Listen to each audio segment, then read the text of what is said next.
Abigail Eric, a 27-year-old photographer in Port Harcourt, had a gift. Or a curse. Every picture she took of someone's eyes seemed to capture more than their image. Sometimes when she zoomed in on her shots, she saw faint shapes, faces, hands, shadows trapped behind the pupils, as if screaming from another world. Abigail was beautiful in a quiet way. Cocoa brown skin, short curly afro, small gold nose ring, and eyes so dark they looked like midnight water. She was independent, bold, and rarely afraid of anything. Until that night.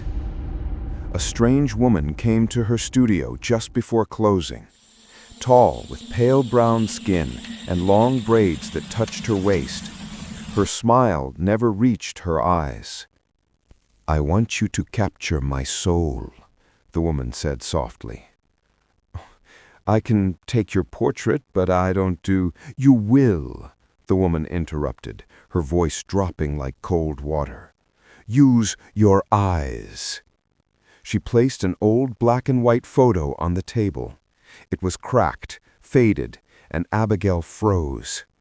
The face in the photo was her own. Shaking, Abigail raised her camera. "Ma, have we met before?" The woman tilted her head, smiling wider. "Just take the picture." Abigail clicked the shutter. The flash filled the room. When her vision cleared, the woman was gone. No sound, no trace, only the camera, still warm in her hands, and the preview showing two figures, the woman and Abigail standing behind her, eyes wide in terror. That night, she couldn't sleep. Every time she closed her eyes, she saw the woman's face and the version of herself in the background, mouthing something she couldn't hear. At 3 a.m., she jolted awake to whispering. Her camera light was blinking. The screen showed her own face, taken from earlier that day, but the eyes were moving. Slowly. She leaned closer. "Help me," her reflection whispered from inside the lens. Abigail screamed and threw the camera across the room. The lens cracked, but the whispering grew louder, now coming from her mirror. In the reflection, she saw herself again, but her eyes were wrong.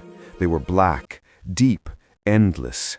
And behind those eyes, she could see something shifting, hands clawing, faces pressing against the glass from within. "You took their souls," a voice hissed. "Now it's your turn." The mirror rippled like water. Her reflection reached out, fingers brushing her cheek. Abigail staggered back, but her vision blurred. The air grew thick. She couldn't breathe. Then darkness swallowed her whole. When her assistant, Tochi, arrived the next morning, the studio was silent. The camera sat on the table, the mirror cracked down the middle. But Abigail was gone. Tochi picked up the camera and checked the screen. A single photo appeared, a haunting close-up of Abigail's eyes. He zoomed in. Inside her pupils, faint but clear, were fingers scratching at the surface, as if trying to dig their way out. He dropped the camera, heart racing. The screen blinked one last time, and then the eyes blinked back. The ceiling fan hummed weakly above Tochi's head, pushing stale air through the dim photography studio. Dust clung to the light stands and cables like cobwebs of time. Abigail's studio, her studio, hadn't felt the same since she disappeared 3 months ago. Tochi, a slim young man in his late 20s with caramel skin and short dreads, sat behind the counter, staring at the old camera, her camera. It sat in a black case on the table just where she left it, a relic that refused to die. Sometimes at night he heard it click, soft but clear, like an unseen hand taking pictures. He'd once opened the lens, only to find a faint reflection of Abigail's eyes staring back. He told himself it was stress, but the guilt lingered. He was the last to see her alive. Late one afternoon, a loud knock broke the silence. Tochi opened the door to find a striking woman, tall, glowing skin the color of dark cocoa, faux locks falling to her shoulders, eyes hidden behind designer shades. "I'm Ngozi Nwosu, influencer. We booked a shoot here last week. Remember?" Tochi forced a smile. "Ah, yes. Come in." Ngozi strutted in, followed by her makeup artist and two friends. The studio lights flickered as the group entered, and a faint click echoed, even though no one had touched the camera. Tochi froze. Did anyone? But Ngozi was already posing, adjusting her scarf and jewelry, confidence radiating from every movement. Tochi adjusted the lights, trying to focus. His palms were damp. He took a deep breath and lifted the camera. Click. The shutter snapped. Then again, click, click, click, without his finger pressing the button. Ngozi frowned. "What's wrong with your camera?" He checked the viewfinder. The photos were wrong. In each image, Ngozi's reflection stared straight ahead, but deep inside her eyes, another face was visible. Abigail's face. Her mouth open in a soundless scream. Tochi's breath caught. "No, no, no, no." Ngozi leaned in to look. "What's that? Some kind of effect?" The lights cut out. Darkness swallowed the studio. Only the flash from the camera lit the room in bursts, freezing everyone's fear in frames of terror. When the power returned, Ngozi was standing in front of the old mirror by the wardrobe.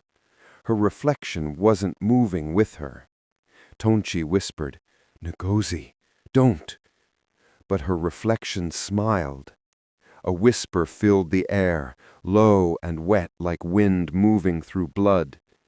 "You left me here, Tochi."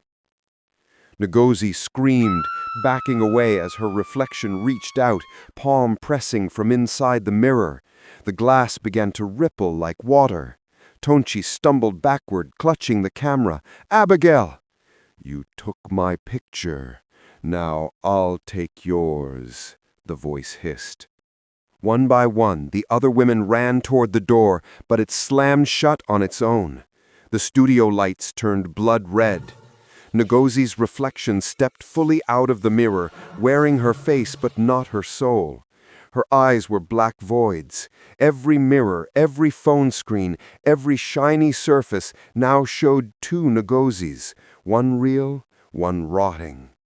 Tochi raised the camera like a weapon. "Leave her alone!" He snapped a photo. Flash! The fake Ngozi shrieked as smoke poured from her mouth. For a moment, the real Ngozi was free. Then, the camera began to shake violently in his hands. It glowed, veins of red light pulsing through it like living flesh. "You can't destroy what sees through you," Abigail's voice whispered. Tochi threw it against the wall. The lens cracked, and blood oozed from the fracture. Ngozi fell to her knees, trembling. "Abigail, what do you want?" The spirit turned slowly, her borrowed face half-human, half-broken reflection. "To be seen, to live again." She reached for Ngozi, but Tochi stepped between them. "Take me instead. I should have helped you that night." The spirit hesitated, then smiled. "You already helped. You opened the shutter." Before he could move, the camera flashed on its own, a blinding white burst that swallowed the room. When the light faded, Ngozi was alone. The mirror was cracked, the camera gone, and in the reflection, Tochi stood there, trapped behind the glass, his hands pressed against it, his eyes hollow, begging silently. Ngozi screamed. Outside, the studio light flickered on and off. Then, from inside the mirror, came the faint sound of a camera. Click, click, click. Thank you for watching. Please subscribe.